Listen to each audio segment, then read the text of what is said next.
কী অবস্থা সবার? সবাই কেমন আছেন? আশা করি ভালো আছেন। আর আমিও ভালো আছি আপনাদের দোয়াতে। তো আপনারা ইতিমধ্যে জেনে গেছেন যে দেশের কোভিডের কী একটা অবস্থা। তো তার উপরে এটাও জানছেন বিধায় আজকের এই ভিডিওটা দেখছেন। সেটা হচ্ছে কোভিডের দ্বিতীয় ডোজের যে ভ্যাকসিন সেটার রেস্ট্রিকশন শুরু হয়েছে। তো আগের বার ছিল হচ্ছে মানে 35 বছরের উপরের লোকজন আর কি নিতে পারবে, আর এখন 35 বছর থেকে তার উপরের লোকজন নিতে পারবে। সো অনেকে জানে না যে কীভাবে এই কোভিডের ভ্যাকসিনের জন্য রেজিস্ট্রেশন করতে হয়। তো আমি সেই জিনিসটা আজকের ভিডিওতে দেখাবো। আশা করি ভিডিওটা ভালো লাগবে, আর ভিডিওটা ভালো লাগলে অবশ্যই ভিডিওতে লাইক দিবেন আর এই চ্যানেল সাবস্ক্রাইব করবেন। তো চলুন দেখি। সেটা হচ্ছে আপনাদের এর জন্য surokkha.gov.bd এই সাইটে আসতে হবে। আমি ভিডিও ডিসক্রিপশনে লিঙ্কটা দিয়ে দিচ্ছি। তো এখানে আসার পরে যেই শ্রেণী ধরন নির্বাচন, এখান থেকে দেখেন আপনি যদি নিচের এইগুলোর ভিতরে কোনো ব্যক্তি হয়ে থাকেন তাহলে সেটা সিলেক্ট করবেন, আর না হলে নাগরিক নিবন্ধন 35 বছর বা তার ঊর্ধ্ব এটা সিলেক্ট করবেন। আচ্ছা, এটা সিলেক্ট করার পরে এখানে একটা পরিচয়পত্র নম্বর দিবেন, এনআইডি কার্ডের নম্বর এবং আপনার জন্ম তারিখ। তো এনআইডি কার্ডের জন্ম তারিখ 35 বছর সহ বা 35 বছরের নিচে যদি হয় তাহলে আপনি এটা রেজিস্ট্রেশন করতে পারবেন না।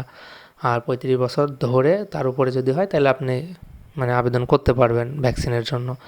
তো একটা এনআইডি কার্ড দিয়ে একটাই আবেদন। তো আমার কাছে যে এনআইডি কার্ডগুলো আছে অলরেডি সেগুলো দিয়ে আবেদন করে ফেলছি, যার কারণে পরবর্তী পেজ আমি এখান থেকে দেখাতে পাচ্ছি না। আমার কাছে স্ক্রিনশট নেওয়া আছে, আমি সেইগুলো দিয়ে স্টেপ বাই স্টেপ বোঝাই দিব। তো এখানে আপনি আপনার এনআইডি কার্ডের নাম্বার দিবেন, জন্ম তারিখ, পরিচয়পত্র যা আছে আর কি এইগুলো দিয়ে দিবেন। তারপরে এখানে যে ক্যাপচা কোড, এই ক্যাপচা কোডটা দিয়ে যাচাই করুন। এটাতে ক্লিক দিলে আপনার এই এনআইডি কার্ডটা ভেরিফিকেশন হয়ে নামগুলা চলে আসবে এখানে। তারপরে পরবর্তী পেজে আপনি এরকম দেখতে পারবেন। দেখেন আমি একটা এনআইডি কার্ড দিছিলাম, তো তার নাম এখানে অলরেডি চলে আসছে, এটা ভেরিফিকেশন হয়ে চলে আসছে।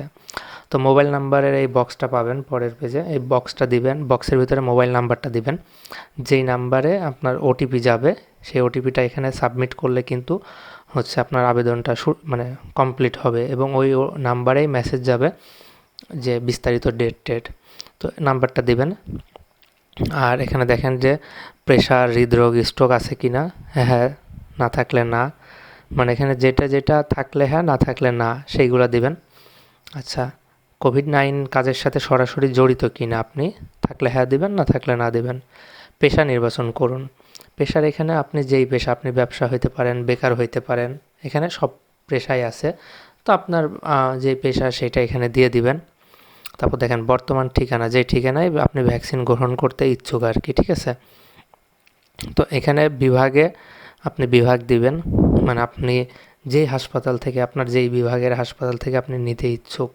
অনেকের আছে যে আপনি একটা জেলায়, কিন্তু আর একটা জেলার একটা হাসপাতাল আপনার থেকে নিকট, তো আপনি সেটা সিলেক্ট করতে পারবেন।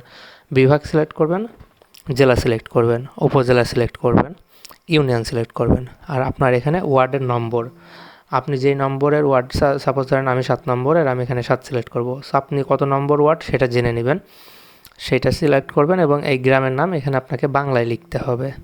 তারপর দেখেন যে কেন্দ্রে টিকা নিতে ইচ্ছুক, আপনি উপরের এইগুলো সিলেক্ট করার পরে আপনার এই লোকেশন অনুযায়ী আপনার এই নির্বাচন করুন আপনার কেন্দ্রের নাম। যেমন দেখেন আমি কুষ্টিয়া সিলেক্ট করার কারণে কেন্দ্রের নাম কুষ্টিয়ার 2টা হাসপাতাল আসছে।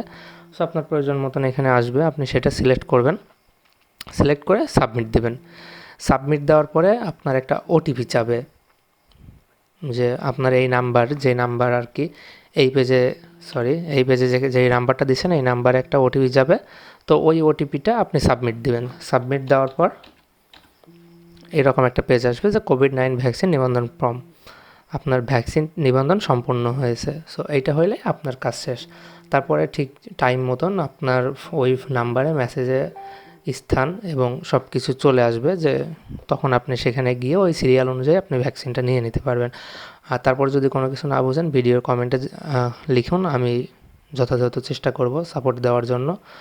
আর ভিডিওটা ভালো লাগলে অবশ্যই আমার চ্যানেল সাবস্ক্রাইব করবেন পরবর্তীতে এই টাইপের ভিডিও পাওয়ার জন্য। ততক্ষণ ভালো থাকেন, সুস্থ থাকেন, আল্লাহ হাফেজ।